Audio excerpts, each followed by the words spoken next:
Good morning, everyone. Good morning, good morning, good morning. I'm just going to wait for everyone to come in. Hello, hello, hello.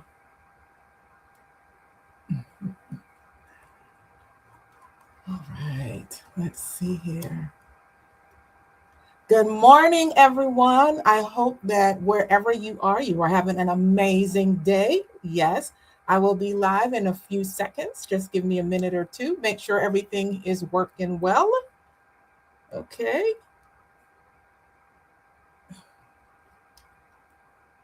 Yeah.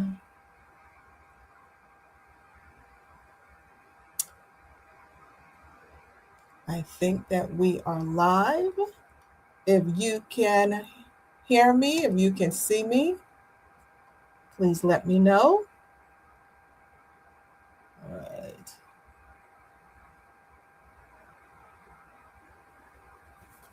Okay. Well, good morning, everyone. Good morning, good morning, good morning. I am so excited to be here.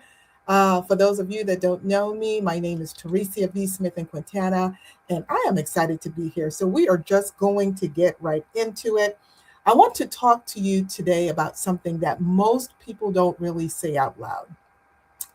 And the reason why they don't do that is because saying it out loud means that they have to do something about it. Okay. There are women who will watch this episode, who will watch this program, who may be on the call even right now and who have felt that God has pulled them towards something, maybe more than once, maybe many times over, okay, over the years, over the months, whatever it may be. But you know that God has been calling you. And guess what? Many of them have not moved. Many of you haven't moved. And it's not because you have stopped believing in God. No. And it's not because that you've stopped going to church or stopped reading your Bible or anything like that. Or maybe even stop praying. It's none of that. But it's because something on the inside of you, something that they may not have even fully named yet, has been louder than the pull, that louder than that feeling that they're getting from God. Okay. And today I want to take some time to name it. Why? Because I truly believe that for some of you, today is the day that something is going to shift in your life. All right. So let me start with a woman from scripture. When it comes to this, what I'm speaking about, her name is Esther. Listen, we all know it. We know her story. She was a Jewish woman. She was living in Persia, and she went through a series of circumstances that none of us would have chosen. Okay. And she ended up being queen. And then her entire people were threatened with annihilation. And her cousin Mordecai came to her and said, "Hey, you need to go to the king. You need to speak up for us, because you are the one who are in position to do so. All right. You're the one who have been positioned to do this, to help us. Okay. You can do something about this." And guess what Esther's first response was? It wasn't like, okay, yes, I'm going to do it. It was, no, I don't know about that, uncle. I don't know about that, cousin. Okay. Her first response and her main reason was, she said that anyone who goes before the king without being summoned could be put to death, that there was a law. I haven't been called, you know, listen, I could die. Now, how many of us would actually say, okay, I'm just going to go? We, raise our hands and we're going to be like, yeah, I'm going to go. I don't think so. I think we would have been just like Esther. See, Esther knew what she was being asked to do, and she understood the assignment. She just wasn't moving towards it. Okay. Now, her cousin Mordecai said something to her that we all know, but I want us to really think about it. Okay. As he said, if you stay silent right now, relief will come from somewhere else, and your people will still be delivered, but you will have missed the reason that you were placed here. And my sisters and my brothers, if there's any on here that's listening, I want you to apply that to yourself today. I want you to hear it again, okay? And so this is me telling you the same thing that Mordecai told Esther. If you stay silent, if you do not do what God has placed in your heart, relief will come from somewhere else, okay? And your people will still be delivered. The people that God has called you to will still be delivered. But you, my sister, my brother, will have missed the reason that you were placed here, that you were called. And I'm sure that you don't want that to happen, right? Right. Okay. So, in other words, God's plan will not fail, but you can definitely miss your part in it. And so, that right there is the weight of an unanswered prompting. It's not just about you, and you have to understand that it never was. So, once again, welcome to Purpose and Calling. My name is Teresa V. Smithen-Quintana, and today's episode is from the Call to Commission series. And if you're new here, I want to give you a quick picture of what the series is about before we get into today's teaching. Okay, in our last episode, episode 1, it was called versus commission. And we talked about what it actually meant to be called by God. We talked about what commissioning was, that it was basically being sent, and why it's different from calling. And we named the space that's in between them, we named it the gap. I call it the gap, okay? And the gap is the space between what God has showed you is possible and the vision, the assignment, the thing that He has dropped in your spirit, and what your life actually looks like right now in the present. And so, if you haven't watched episode 1 yet, I would love for you to go back and watch it first, because everything that we are building in this series is going to stand on that foundation, okay? And the link will be in the description, or you could find it in the video before this one.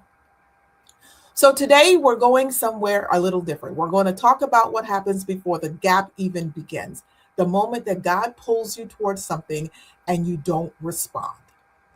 And just so you know, I don't want you to feel ashamed because you're not moving or you haven't moved yet. That is not what today is about. I'm here to help you. I'm here to help you to understand why it happens. Because once you understand, you can actually do something about it. Okay?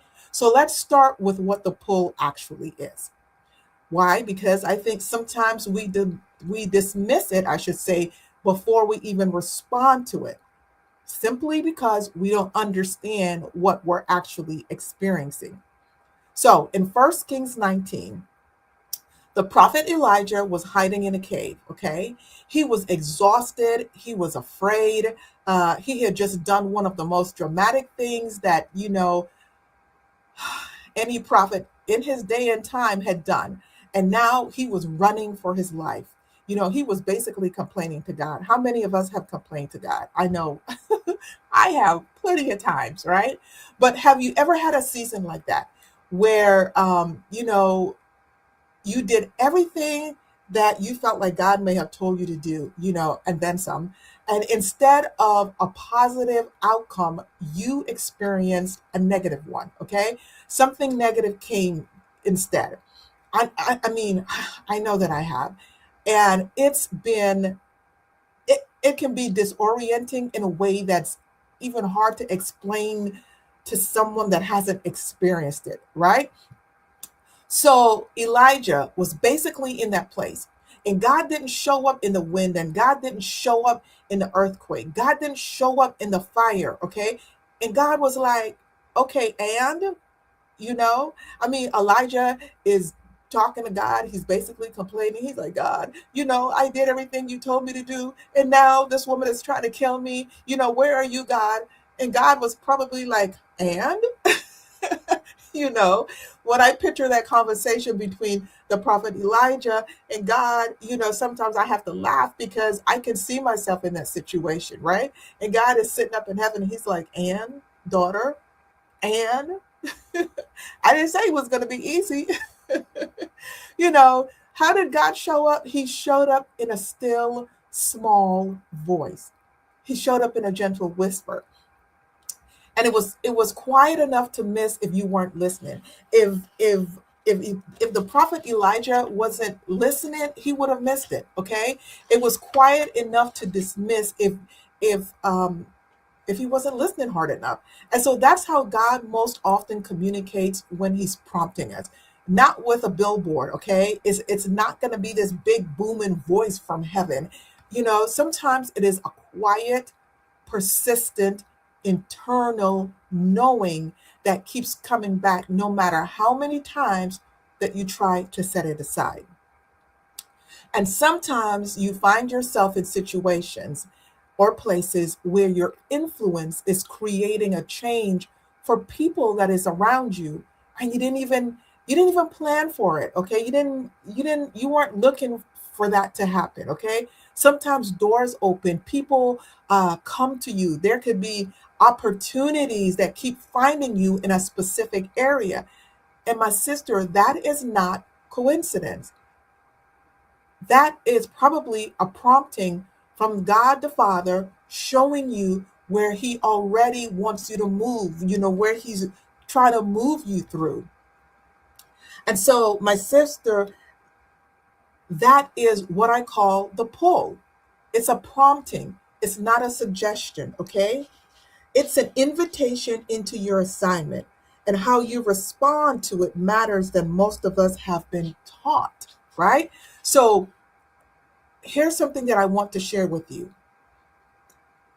And I'm sharing it because it changed the way I look at things, how I thought about this, okay?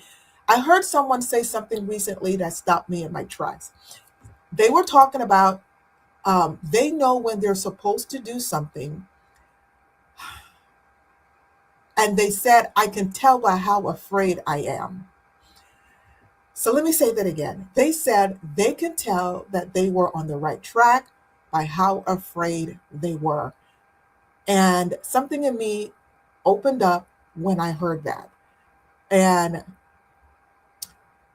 to be transparent, I thought about a time when I was considering reaching out to women to invite them to be interviewed on my show. Okay, and I was nervous. I will be honest. I was scared. Okay, I was scared. I know I'm a believer. I know that I'm a daughter of the King. But Teresa's heart was over here pumping real hard because I was like, God, what if they say no? What if they don't want to come on? What if, I don't do well? All those things that kind of run through your mind. I'm human, just like you are. But when I heard the idea that fear can actually be a gauge, I should say, a signal that we are moving in the right direction, I realized that the fear that I was feeling wasn't a stop sign, that it was actually a confirmation.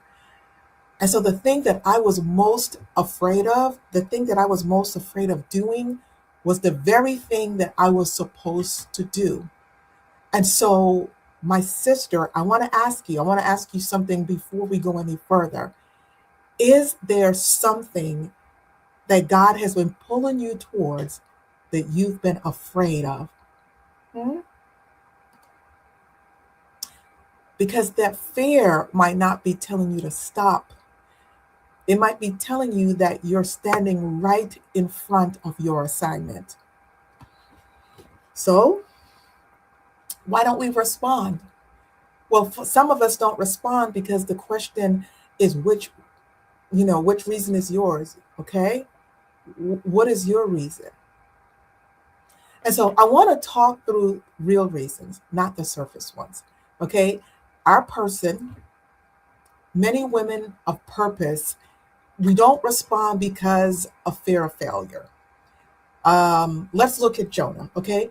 God told him clearly for him to go to Nineveh, not a prompting. It wasn't, it was a direct instruction. But what did Jonah do? Jonah got on a boat. Okay. And he was going in the exact opposite direction.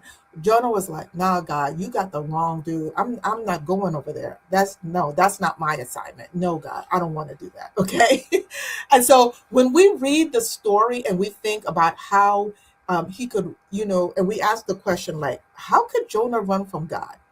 But if we're honest, listen, Jonah wasn't running because he didn't believe God. He was running because he didn't want to be responsible for the outcome. He didn't want to show up and be rejected. He didn't want to carry the weight of an assignment that big and have it fall apart in his hands. Okay? So, fear of failure isn't about doubting God, it is about doubting whether you can hold up your end of the assignment without dropping it. And my sister, hear me on this. God never asked you. He never asks us to guarantee the outcome, okay? He's asking you to just go. The results are his responsibility, not yours, not mine. And that is something that we need to understand. The results are not ours, it is his. Our responsibility is just being obedient.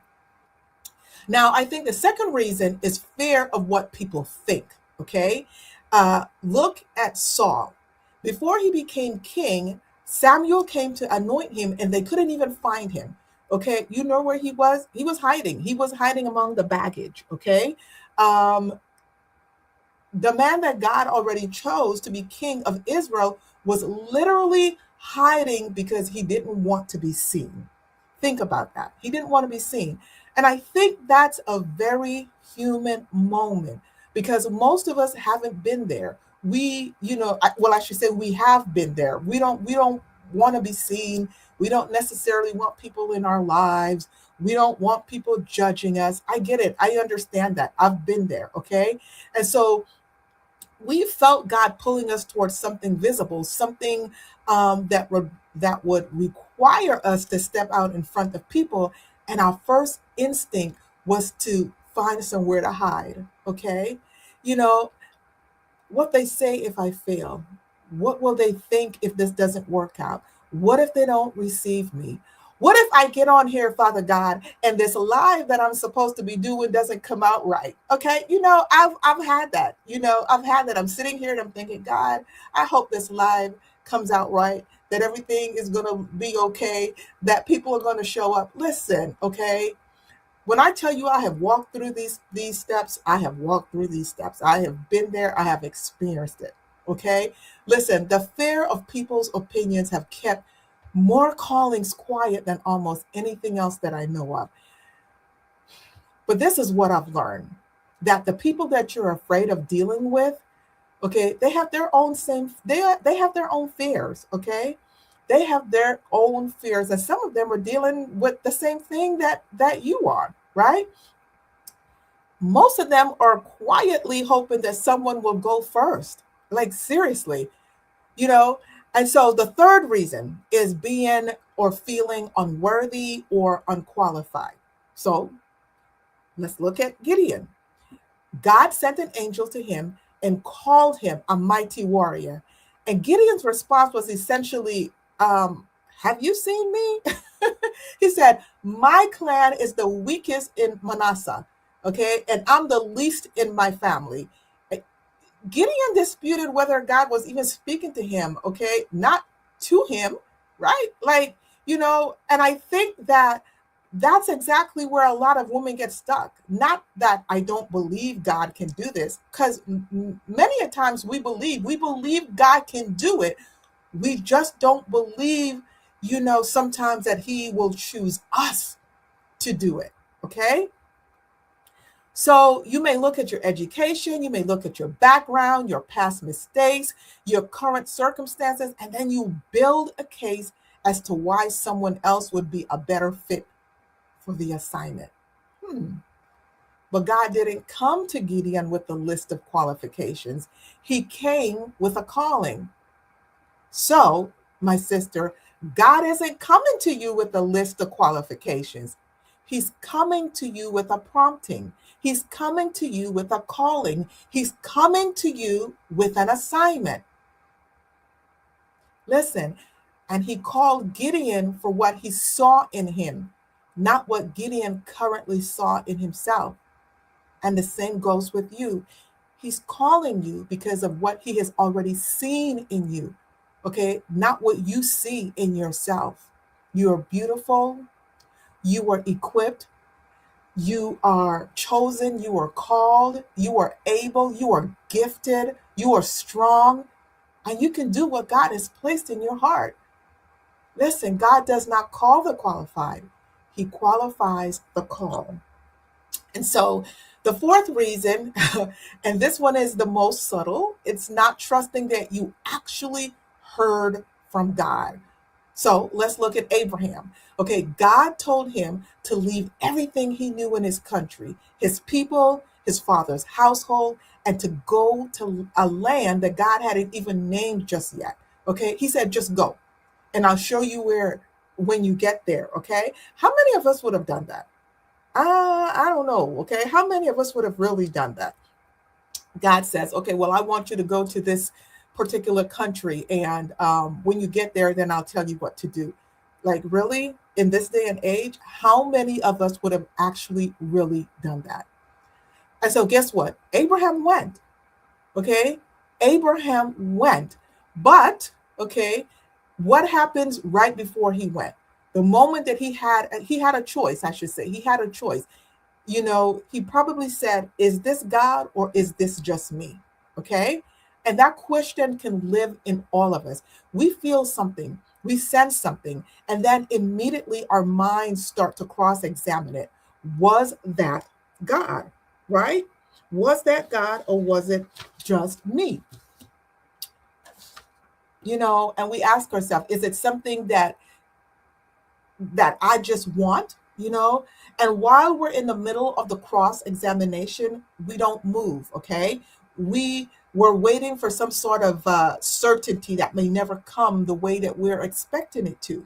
And this is something that I've come to understand, that God rarely gives you enough information to feel completely certain before he asks you to move. No, He gives you just enough to take the next step.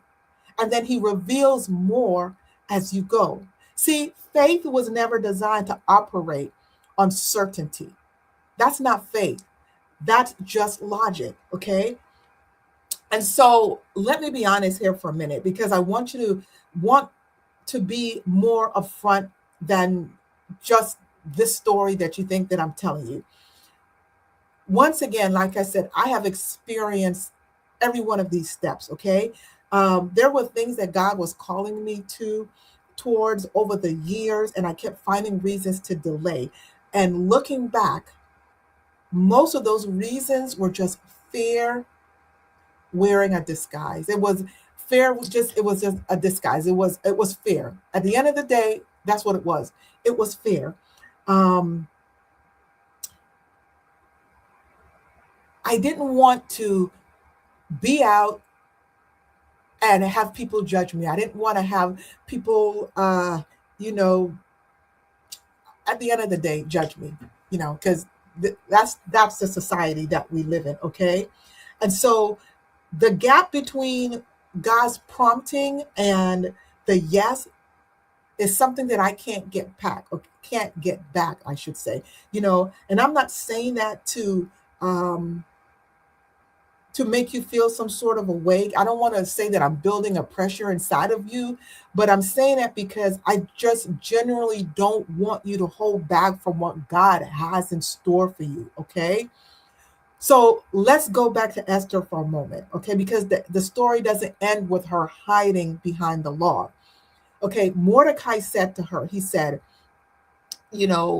once again, that you were called for a time like this. And she said something that needs to sit with us for a moment. She said, if I perish, I perish. In other words, she said, I'm going to do this. The outcome is not in my hands, but my obedience is. And that is the moment the prompting became a yes, all right? So not when the fear went away, because I'm sure she was still afraid, but not when she felt completely ready, because I'm sure Esther was never ready for that. And it wasn't when she had a guarantee that everything would work out, because she didn't have a guarantee, but it was when she decided that the assignment was worth more than her comfort. And so today, I want to ask you, what would it look like for you to own your own "if I perish" moment? Hmm? What would it look like? What would it look like for you to say, I don't know how this is going to go, God, but I'm still a little afraid, but I'm going to say yes anyway, because this is what, you know, I'm going to say yes anyway because this is what you're asking of me. Okay. Listen, my sister, sometimes understanding the process changes the way that we walk through it. When you understand something, when you understand what God is doing, when you have a clear idea, a clear grasp of what He's doing, sometimes understanding the process changes the way that we walk through it. And that is what I want to help you, my sister, and my brothers, through today. I want you to understand the process. I want you to understand what God is doing in your life, because it's not going to be easy, okay? But there is a process. There's a reason why He has called you. There are reasons why He has placed a prompting in your heart, okay? And when you understand that your hesitation has a name, okay, that it's not a character flaw, it's not a faith deficiency, it's just fear doing what fear does. It changes how you respond to the prompting the next time it comes along. All right. And it will come again. Why?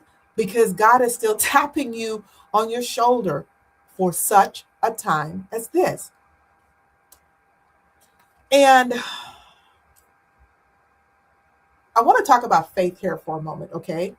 So if you have been experiencing a pull, if you've been sitting with something on your heart for a minute, something that you've been sensing for weeks, okay, months, or even years, all right, I want you to know something, that the door hasn't closed, that you haven't missed it, and God is not done asking you, okay? He still wants you to move, okay? And I want you to hear what Mordecai said again, okay? Because it's true for you as well. God's purpose will be accomplished. It will. The question is whether you want to be part of what He does. Would you rather not have God use you to do what He wants to accomplish here on earth? Would you rather not have your obedience help to build God's kingdom here on earth? I know I do. I know I do. I want that. I want that for myself. Okay. You were placed here for this, not someone else. You. All right. So, what are you going to do with the prompting? Huh? What are you going to do with the prompting? So, as I close, I want to say thank you so much for being here with me today. Every single one of you, those who are live with me and those who will listen um, to the recording. I would love if you drop a comment and let me know, uh, you know, in just 3 words, you know, if you could manage 3 words, tell me, what did you get out of this? Okay. I want you to know that I will read every single one of the comments. Okay. And for next week, for episode 3, I want you to join me next week, same time. It's going to be live as well, 10:30. And that is for the woman who already said yes, okay? But now she's wondering why obedience doesn't feel like progress. So if you know someone who needs that, I ask that you will share this replay with them. And also, once again, to go back to episode 1, called versus commission, okay, and listen to that. And, and so share the replays with them, with her, and then tell them to come back and listen along with you, okay? So make sure that you're following along so you don't miss anything. I want to tell you about the Purpose Journey Assessment. It is, 5 minutes. You can go and take it in 5 minutes. It tells you the stages that you are in, and it helps you to understand more about where God has you in and what He has for you to do. Join me in the Lilies Among Thorns community that is on the school platform, okay? And those links are also in my bio. And so until next time, all right, I want to say keep trusting God, keep growing. I want you to uh, keep becoming the woman that God has purposed for you because it is possible. You need to step out in faith, activate that courage, and just do what God has purposed in your heart. And my sister, my brother, I want you to understand once again that sometimes understanding the process changes the way we walk through it. All right, take care and be blessed, and see you next week.